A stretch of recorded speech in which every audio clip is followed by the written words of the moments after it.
All right.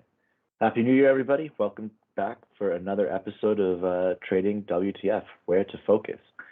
In this episode of Trading WTF, we are joined by Ernie Chan. Ernie has been working applying machine learning and artificial intelligence to financial markets since the 90s, way before it was a trendy topic. Ernie's career since 1994 has been focusing on the development of statistical models and advanced computer algorithms to find patterns and trends in large quantities of data. He has applied his expertise in machine learning at IBM, the T.J. Watson Research Center, Human Language Technologies Group, Morgan Stanley's Data Mining and Artificial Intelligence Group, and Credit Suisse's Horizon Trading Group. Ernie is the founder and CEO of financial machine learning software as a service firm PredictNow.ai. He is the founder and managing member of a quantitative investment management firm, WTF Capital Management.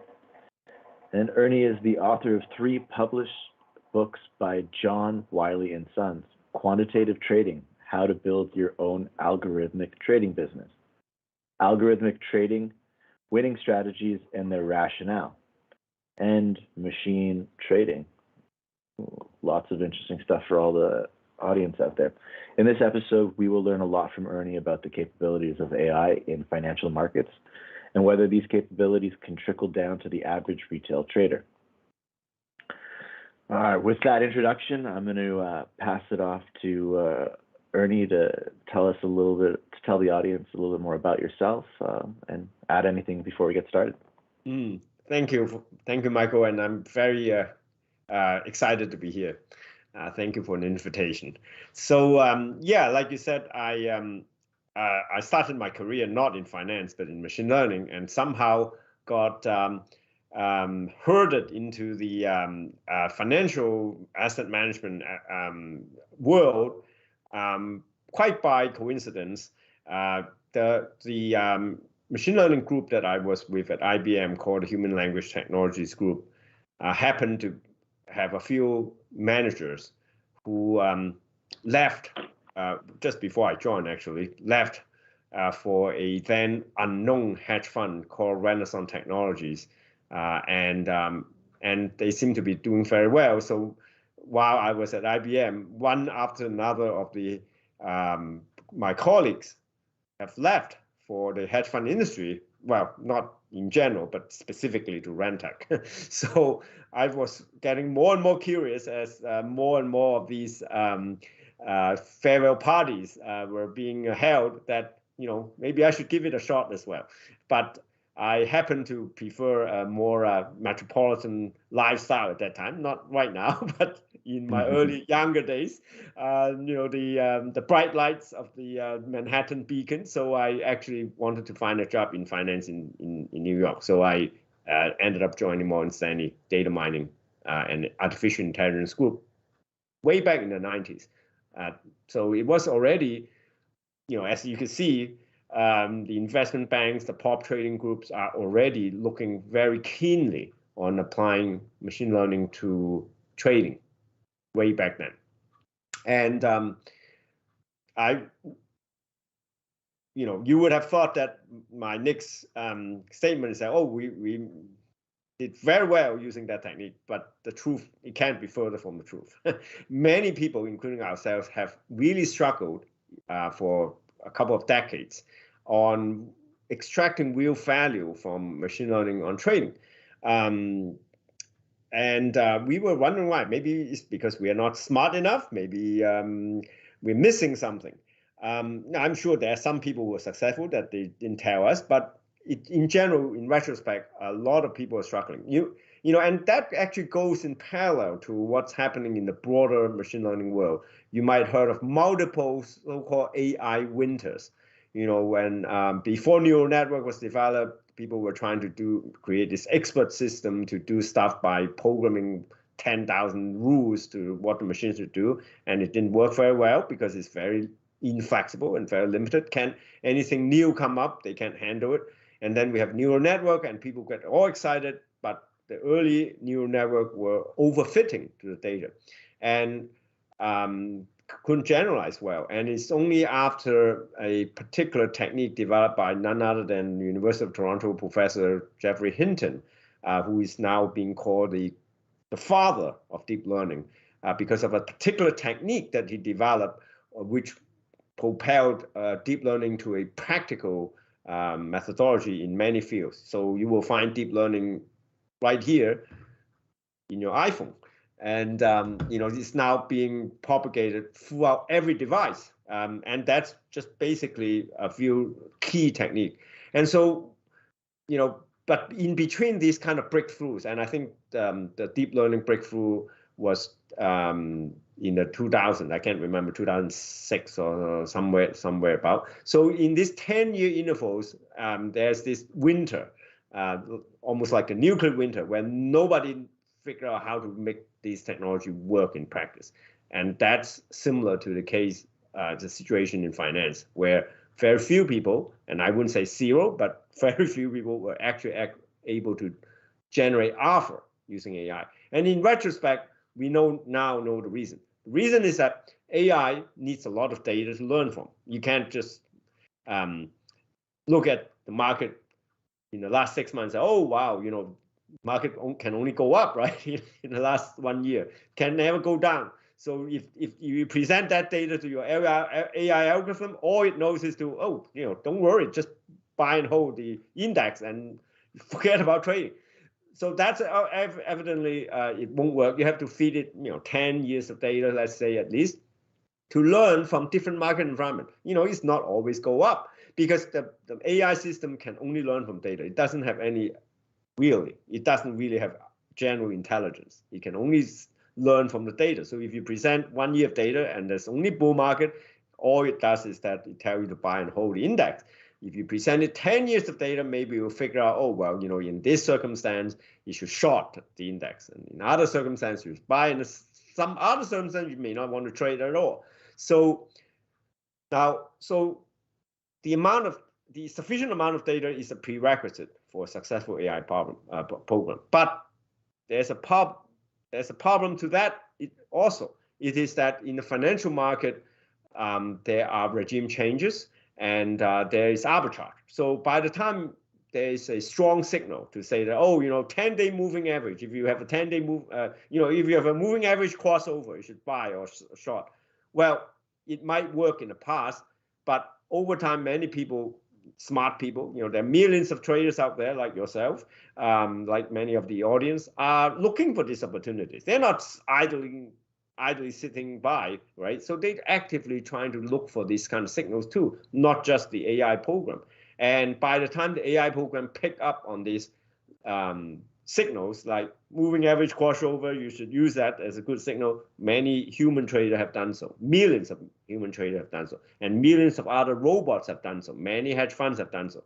And so by the time you have enough data and pick up the weak signal to trade in the market, those signals are stale. It has suffered what's called alpha decay. So that's the fundamental reason why it has been so hard to use a brute force AI methodology to generate alpha in the market.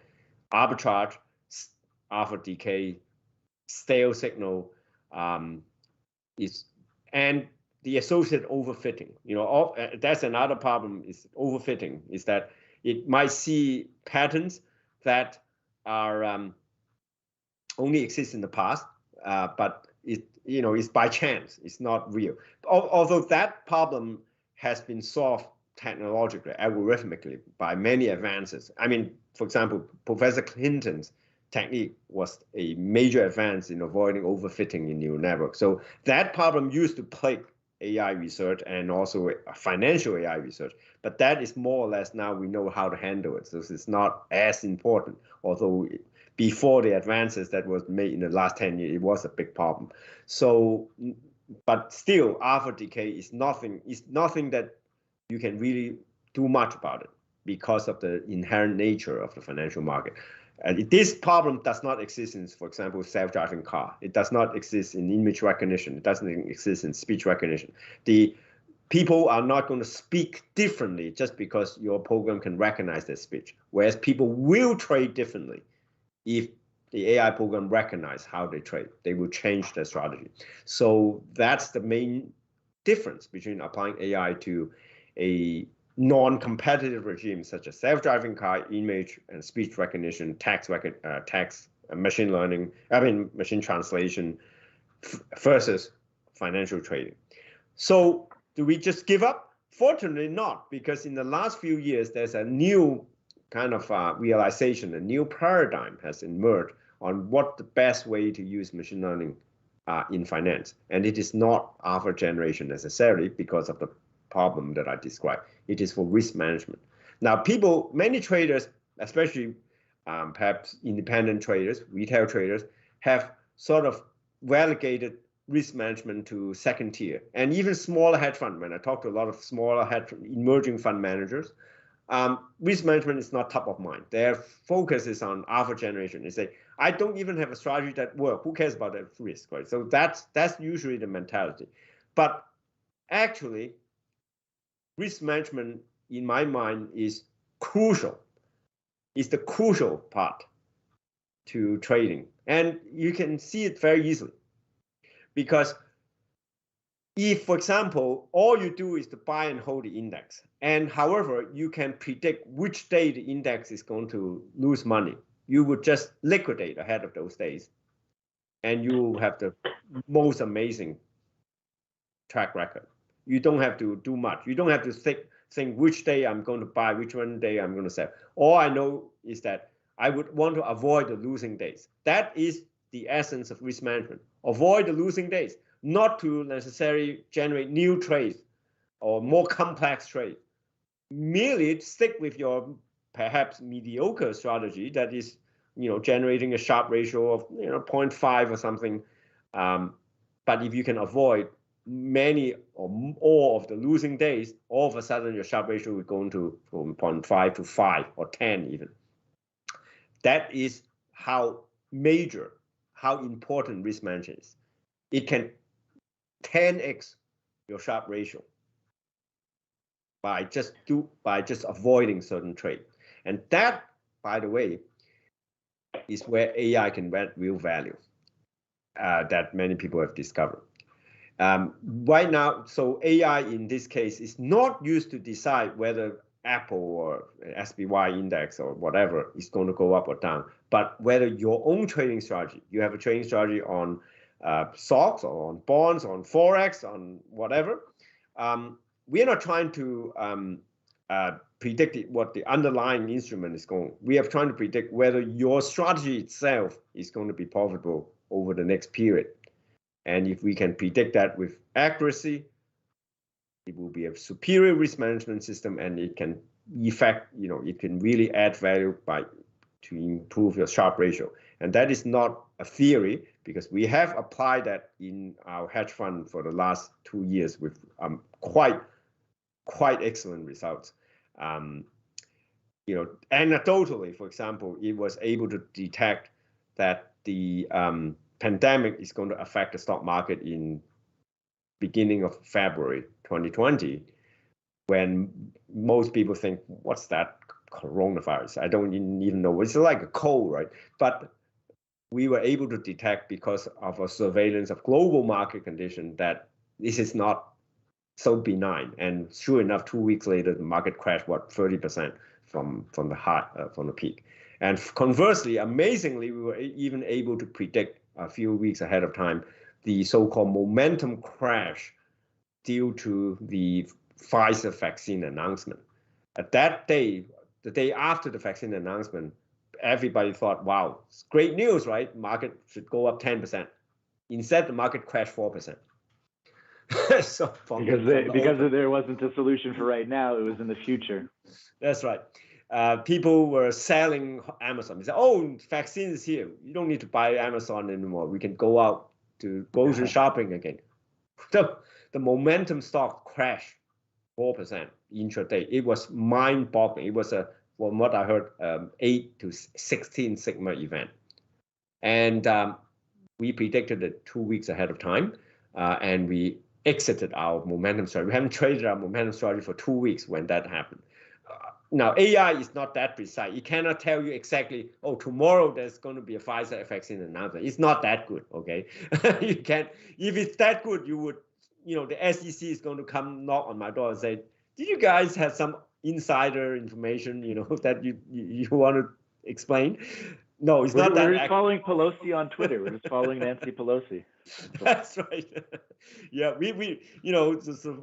but no, 2 weeks ahead, we might miss a few profit opportunity in those 2 weeks because it didn't announce the vaccine tomorrow. But boy, weren't we glad that we stopped trading the momentum strategy like 2 weeks ahead of time, ahead of that event, which, by the way, as I said, 16 Sigma event would be it would be pretty painful if we were trading that. So, yeah. Was it your tech? Was it, I guess, the AI telling you, okay, there's a new regime coming in? Yes. You're able to predict, okay, a new regime change is coming in. Maybe we take this strategy off. Maybe we put that one on. So that way you did your risk management by avoiding being in the markets for certain days that were going to be adverse to you. That is exactly right, Michael. So I view, one way to view this AI system is risk management. Another way to view it is a regime prediction system. So the regime is now, but the interesting thing is that this regime is not something that you can put a name on. It's, oh, this is a trending regime, or this is a mean reversion regime. It's not that simple. The regime in this case is defined by whether it's good or bad for your own strategy. So it's a private regime in some sense. I mean, it's a public-private regime because it's public in the sense that there's something going on in the market. Maybe people are buying call options, maybe large funds are liquidating, maybe the Fed is increasing interest rate. There are all kinds of things happening in the economy and in the financial market, and you can't really put your finger on it. How do you call this regime when the Fed is trying to decide whether to raise rate while the oil price is going up and consumer price index going up? It's hard to, okay, inflationary, but there are other aspects that is you can't really put your finger on it. So the precise definition of a regime is quite simple to us. Is this regime good or bad for your strategy? It is strategy dependent, and that's the beauty of it. No one else, because if you say you can detect regime, it's become a very general problem. It's something that people can actually arbitrage against. If you say, oh, we predict this is a mean reverting regime, so every day I buy low, sell high, and so forth. And all these other robots and human traders will pick up on and say, oh, this is mean reverting. Everybody buy low, sell high. Well, if everybody's doing that, it's no longer going to be a mean reverting regime, right? If you can predict this publicly understandable regime, that regime is just going to disappear.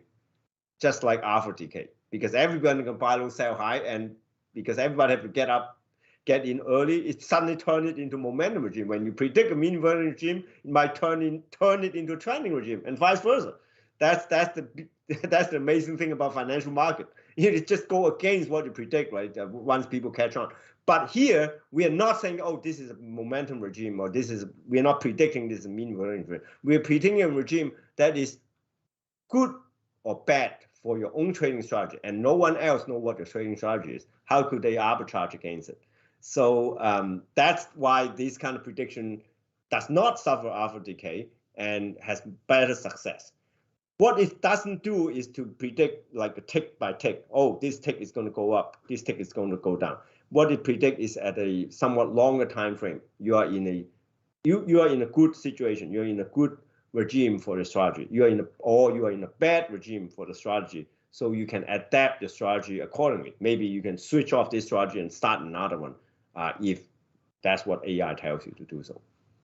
Got it. So it's kind of like a personal trainer that understands your body and how your metabolism works, as opposed to just saying, well, go do this strategy. It's going to work for everybody. Well, everybody's body is different.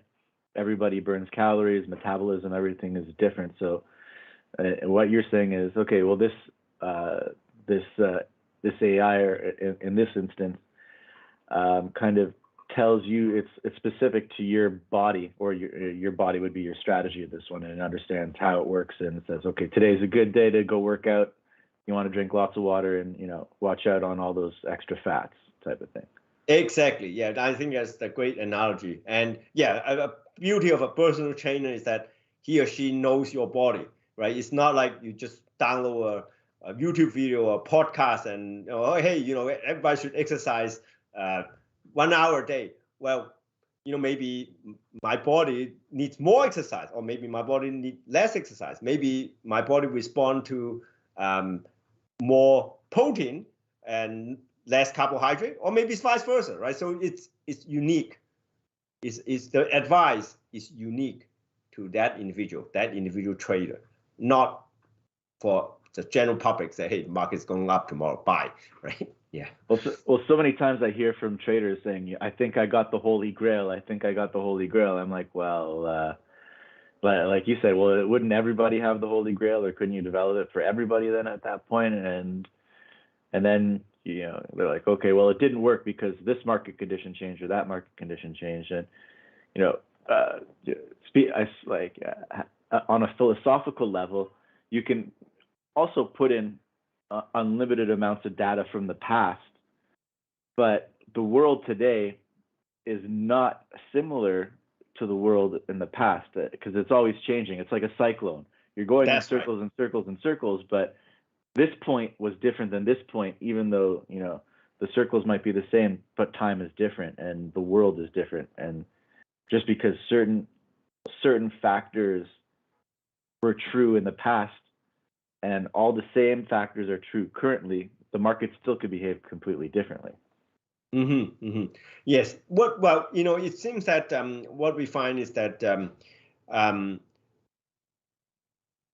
the circumstance that is favorable to the strategy are more sort of persistent than the than the circumstance that are good for the market itself. So your strategy, whether your strategy is going to make money or not, is easier to predict, in other words, than whether the market is going to go up or down. Because there is certain style in the strategy. For example, it's easy to see that if you're short options and the market is going like nuts, 10% positive one day and 10% negative one day, or maybe going up 3% every day and then down 3% every day after that, is not necessarily a great environment for shorting option, because you will your option will expire in the money every time and you will lose money, right? So if you can predict that the market is going crazy in terms of volatility for the next while, it is easy to see that it will similarly predict that this is the market condition that is not good for a short option strategy. It is very intuitive, but what machine learning does is to systematize this intuition. What I find is interesting is that many people thought machine learning, it's a black box. I don't know why it make that decision.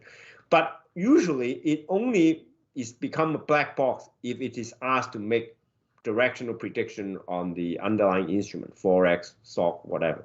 Then it might seem quite opaque and black box. Why am I supposed to sell Apple, or why am I supposed to short euro? Doesn't have a clear reason, and it's not very intuitive. So people hesitate to trust that signal. But when you apply it to this so-called meta learning, to decide whether your strategy is going to be profitable or not, oftentimes the advice is highly intuitive. You, as a trader, would say, I'm thinking this strategy is not going to do well because of this and that, but I just can't put my finger on it. But the machine learning system typically will agree with your intuition. It seldom actually contradicts your intuition. It usually agree, but it makes it more precise. Say, okay, today is the day that I think the market is not good for a strategy. And you will usually agree. You will, in my experience trading that type of machine learning strategy, you would not have second thoughts. You would not have some doubts at whether the machine learning system works, because it usually agrees with your intuition. That's the interesting thing. So does it tell you definitively go this way, or does it spit out a number which gives you a probability and says, okay, with this probability, you're gonna have an outcome with this probability. So you obviously want to choose higher probabilities to make your decisions, or how does that work? That's right. Yes, every day is spit out a probability of profit.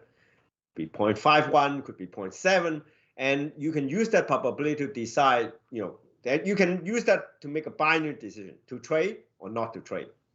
That's one way to do it. Or if you don't like that kind of binary decision, you can use it to, you can scale your leverage based on that probability. If the probability is closer to 1, maximum leverage. If the probability is close to 0.5, well, maybe almost zero leverage. So what we do internally is we have, sort of buckets. We have 3 buckets. If the probability is below 0.5, zero leverage. Between 0.5 to 0.55 probability of profit, maybe 30% of the max leverage. And then between 0.55 to 0.6, 60% of the max leverage. And if its probability is greater than 0.6, maximum leverage. And even this probability is very intuitive because our strategy did extremely well during the February and March timeframe of last year because of the pandemic. And for those days, the machine learning system was churning out probability of profit that is sometimes over 80%, over 90%. We said the system telling us you are almost certain to make money in this environment, and so we did. It was amazing that it was really agreeing with your human intuition. And then after that, the probability dropped drastically to always hovering between 0.5 to 0.55. Every day say, well, we're not sure your strategy actually work in this environment. And sure enough, we had a big drawdown after that. We still end up net up 40% or something after fees. But it was a severe drawdown. And the machine learning system could foretell that there's a drawdown. So that's why we lowered the leverage during that period. It didn't tell us to completely stop trading, but we definitely lowered the leverage a lot, which saved us a lot of losses in that year. Yeah. So that's interesting. It's because most traders, they're kind of like looking for, when they're like, oh, I'm going to develop an AI. They're like, well, it's going to tell me what to do in the market and it's going to make me profitable. But what you're saying is it's a tool. And it's not the end all and be all. And I feel like sometimes, well, especially like the generation, the young generation, my generation, with the phones, everybody wants everything given to them. I want an answer. I just want to plug it in, and I want the answer given to me. Mm-hmm. And sometimes because I think AI has gotten a little bit, the term has gotten a little bit kind of bastardized in the trading community, because I see a lot of people, putting algorithms out there that are programmed with rules based on the market, but they're not essentially taking in the information and growing and learning. So that's right. That's right. Could you maybe explain the difference between, the different, what a simple analytical tool is, and, what actually, the AI, what does AI do that, makes it different from just, a regular type of algorithm that just scans the market, and then what makes it machine learning? Mm-hmm. Yeah. So there's an analogy between expert system and machine learning. This, expert system versus machine learning is like algorithmic trading versus machine AI-based trading. Okay, so expert system and algorithmic trading are both essentially rule-based. The human program a rule to decide whether it's going to buy or sell, and that rule could be very sophisticated, but it's a fixed rule, and that rule came from the human trader. It might be a statistical arbitrage rule, putting a few data, the price into a complicated mathematical formula, or some option valuation formula that spans, 110 integrals, one after another, and so forth. It could be extremely complicated, but nevertheless, these are hard-coded rules.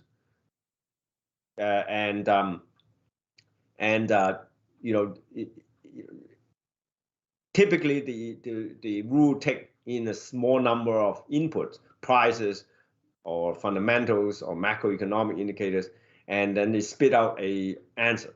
So these are so-called algorithmic trading and or in the broader world is called expert system.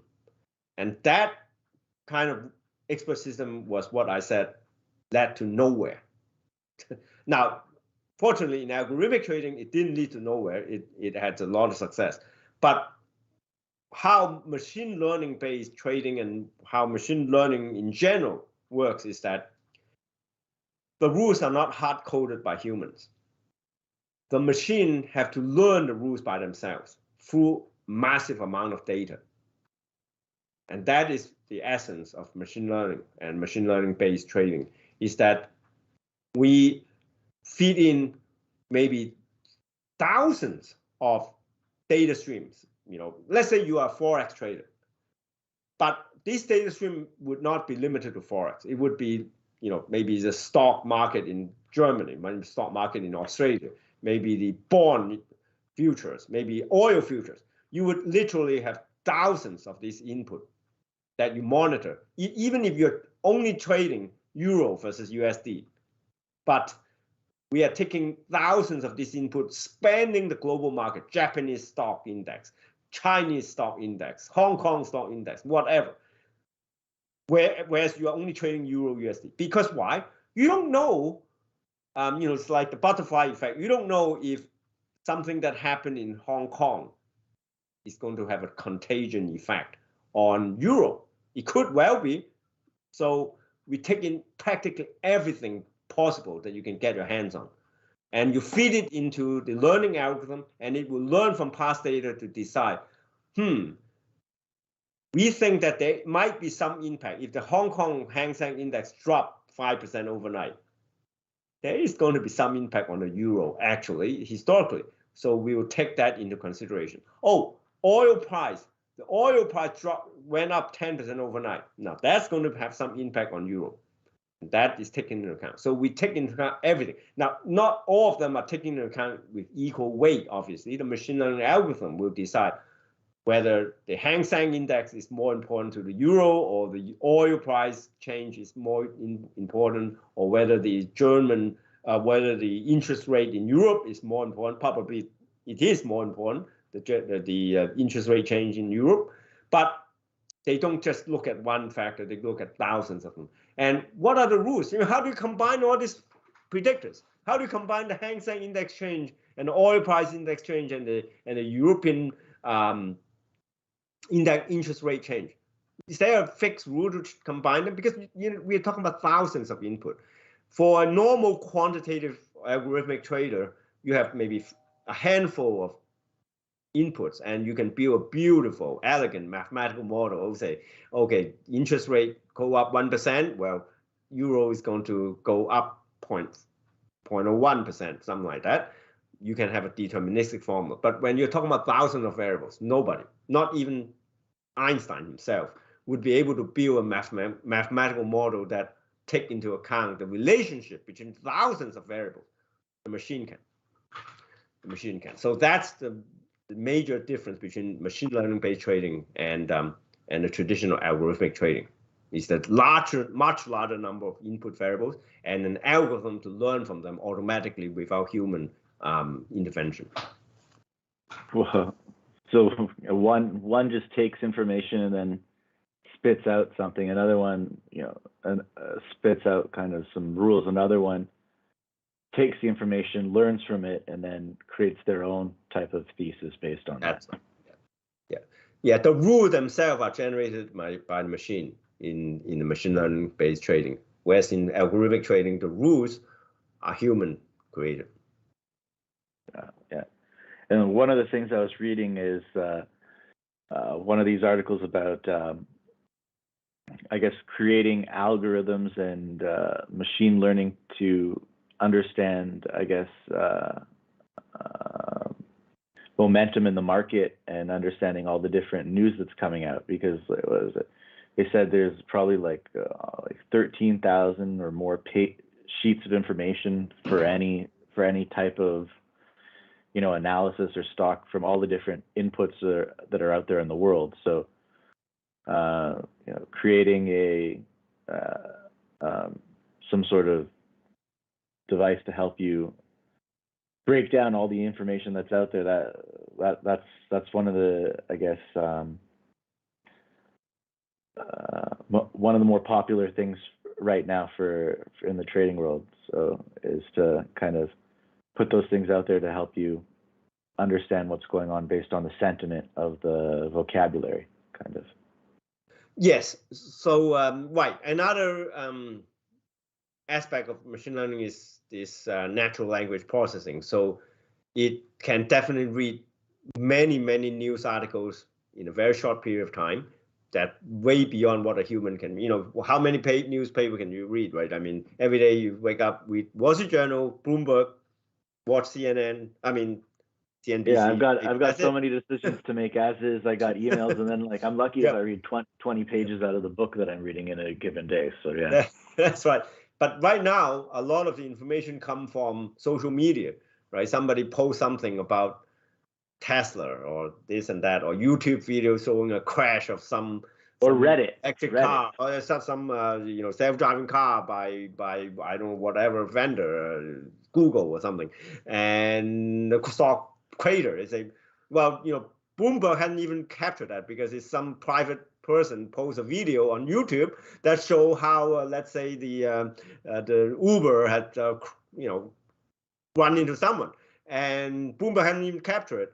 But machine learning algorithm is processing all this relevant YouTube video, or this Twitter feed, or the Discord, or the Reddit notice boards, and it will flag whatever news item that come out of nowhere to the algorithm and say, hey, wait, there's a Reddit post about this. Looks like there's a lot of interest. Many people comment on it. Maybe has some negative impact on the stock. Who knows, right? And typically Bloomberg's not going to care about, before at least, GameStop, right? There's not much to report on. But hey, if everybody's talking about it on Reddit, and the machine doesn't care is Reddit or Twitter. They will just scan them all, and then if there's a lot of activity on that stock, it will pay attention.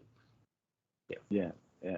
And then there was something called XAI that's being brought out right now. So that's the concept of, okay, we have machine learning, but it's for us to understand what the machine is doing, how it's making decisions, and how it's kind of processing information.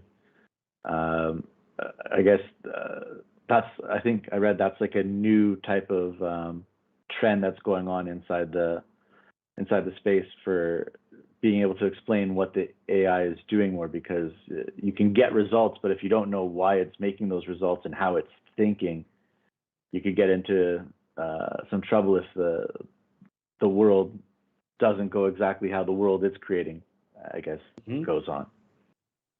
Yeah, well, actually, XAI is not very mysterious. Most XAI is actually very simple.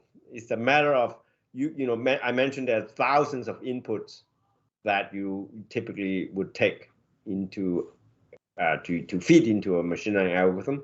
XAI simply rank them in importance, and they say, well, the most important variable is this. Let's say volatility for a trading program. Let's say the second variable might be GDP growth, and the third most variable might be 10-day moving average crossover, something like that. And so it basically just ranked the importance of the input so that it gives you a sense of what the program are looking at in making the decision. It still doesn't tell you exactly how to make a decision, but it would say, well, at least we know that if it is positive economic growth, your strategy is likely to lose money. If it is positive volatility change, your strategy is likely to make money. So, it will tell you each variable whether it contributes positively or negatively to the probability of profit. Well, I like that because as a trader, sometimes you have everything out there for the day of what's going to happen, and then you're saying, well, why did that just happen? And you're like, well, the interest rate information came out the way it should. So why didn't the markets move the way they should have moved? And then you're like, and then you later find another piece of information, and you're like, did this move the market more, or what was the market? The markets are rigged. Why is it happening like that? So I guess understanding which piece of information was the most important that day is often overlooked when you're trying to figure out what happened, because you see a random piece of news that really doesn't have any effect or should have no effect, and then you're stuck thinking, did it affect more than it should have affected? Yeah, I mean, this technique can be applied to the strategy at the strategy level. So saying that, how these different news or indicators affect the profitability of your strategy, your special personal strategy, or it can be applied to the underlying instrument. You can apply it to determining what is causing the euro to go up. And similarly, we'll say, macroeconomic growth and this and that. You can get a list of factors also to understand how different factors is affecting the euro. Not to say that that will be particularly successful because of the arbitrage situation, but it might provide some insights that you might incorporate into your own strategy. Got it. And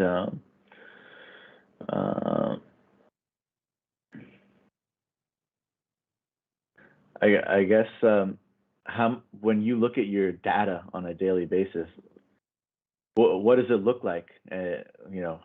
Just for someone on the outside looking in, what does that look like? How do you update your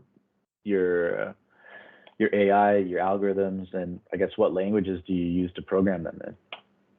So interestingly enough, the algorithm of AI is not the difficult part, because they are all fairly well known. You go to any university, they will teach you, algorithm ABC and how do you implement them, and most of them has already been implemented as an open source software to pick it up free.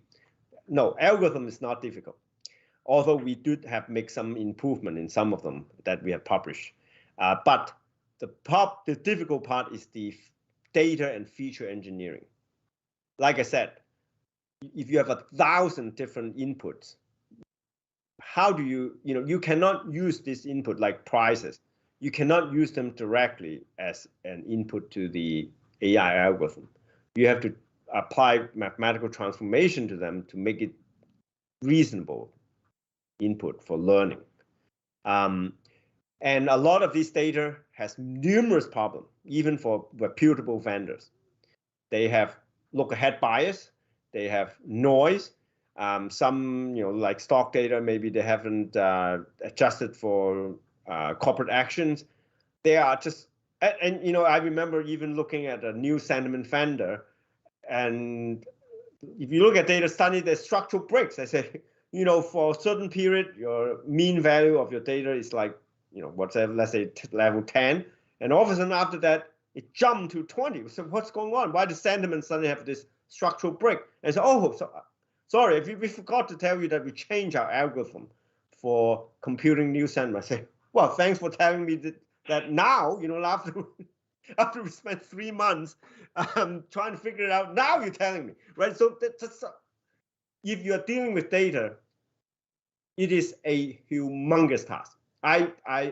And actually, that's why we started predicting how.ai essentially, is to deal with this problem on behalf of all these traders. Because nobody, unless you are the biggest hedge fund, if you have 2 Sigma, you hire 50 data scientists. Each person, you pay them 400 grand salary. Okay, so you might have a $20 million budget, $50 million budget every year to just deal with nothing but data. I have friends who were hired by the top hedge fund in New York, just effectively $1 million package, just to do nothing but dealing with data, right? So imagine in individual trader, do you think you can handle these thousands of data field, each have its own unique problem? It is a humongous problem, humongous. It's just mind-blowing, the scale of the problem. So we are handling it. So that's why we started this company, Predict Now, to deal with this data problem. It's the machine learning algorithm is like, yeah, we have the best, but it's not like a college student, a smart college student couldn't deal with it on your own. But no matter how smart you are, you will not be able to deal with 1,000 data field input and making sure that they doesn't suffer any of these problems. The problem is just incredible. And if you think, oh, money can solve the problem, let's go for the highest price vendor. Not true. Not true. Even you go for the highest price trader and you look at the data, you'll be horrified. You're just completely blown away how bad the data could be. So, and fortunately, we have decades of experience dealing with data. I even have a friend who was heading the data science operation of one of the biggest hedge funds in the world, and he shares some experience with us. We have been improving our data handling capability for over a decade, and I can tell you that it is a terribly difficult task. It's the data, it's not the algorithm. Well, yeah, we're as a species, we're producing more and more data on a daily basis than ever before. Yes. And I guess a little bit off topic, but still somewhat relevant is, do I dare touch on the topic of Amazon? But what they do with data is absolutely incredible, and they're about to go into the financial space as well pretty shortly. So what they can do with data is kind of scary. Yes. So data and feature engineering is actually our main task. 90%, and it's well known in the industry. 90% of machine learning is to deal with the data input. The data, wow. I guess for someone who wants to get started with AI and machine learning, where do they get started? Which book should they read from yours? I would say my third book, Machine Trading, has a chapter on specifically on AI, but I have also published a second edition of my first book where I actually have some latest ideas of how to apply AI. So both the second edition of my first book, Quantitative Trading, as well as the third book, Machine Trading, are relevant to AI in finance. Okay. Yeah. And for algorithmic trading, winning strategies and the rationale, is there anything you could share with us for just a little teaser? For the second book, like you said, the second book, Algorithmic Trading, it is focused on the dichotomy between mean reversion and momentum trading. So it talks a lot about the different implementation of mean reversion trading and different implementation of momentum trading, especially why there's momentum in the futures market. It talks a lot about that. So it's more of a traditional quantitative approach, not so much machine learning, but understanding some of the key phenomena in the market and how to exploit them. Using the human intelligence, not machine intelligence in that case. So the second book is more for traditional quant traders, trying to understand the market by their own brain rather than leaving it up to the machine to do so. So how does the quant traders need to up their game and get to the AI stage? That's what they need I think to do? Both, yes. You cannot just rely on AI because, as I said, you need a basic strategy to start with. As I said, if you just apply AI to deciding directional movement of the market, it's likely to fail. It's likely to fail because of the reason I described: arbitrage, alpha decay, and so forth, overfitting, crowding. So it won't likely work. So as a quant trader, you need to have your own bearing, have your own understanding of the market. Start with some simple model. If you can get your model up to a Sharpe ratio of 0.5, let's say, that's a good start. And then you can apply machine learning to improve it by getting rid of the bad trades. So a 0.5 Sharpe ratio strategy can get to a 1.0 Sharpe ratio strategy, maybe even higher. That can be done via the machine learning process. Ironically, if you started with a strategy that already have a Sharpe ratio of 4, there's not much that machine learning can help you with. It is actually best for mediocre trading strategies. Got it. So that's like the light bulb moment is you need to have your own strategy to start. AI is only going to make your strategy better. It's not. Yes. So AI isn't going to tell you, today it's going to be sunny outside, or it's going to tell you today your strategy with all the factors and data inputs. This is the likelihood of your strategy performing well or not well, and then you take that information and say, okay, today we play, or we lower the risk, or like you said, for risk management. Today's a riskier day, we lower the risk. Today's a less risky day, we can push up the risk with knowing that we have higher probabilities. That is right.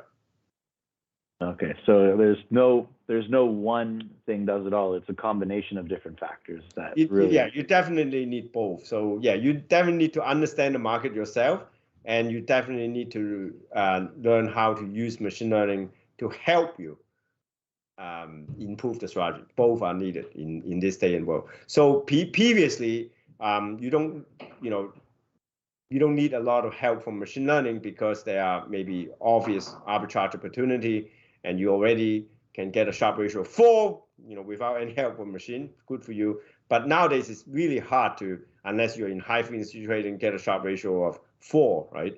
And so we need extra help nowadays because it's so competitive. You might call it augmented intelligence. The human intelligence combined with machine intelligence is equal to augmented intelligence, and that's going to help us take us to the next level in Sharpe ratio, in profitability. Okay, got it. So I guess now that we said, you got to have a strategy and then AI can help. I got an article in front of me that says supercomputer Watson has the stock picks for 2022. I guess your thoughts would be like, well, I don't know what strategy Watson is using.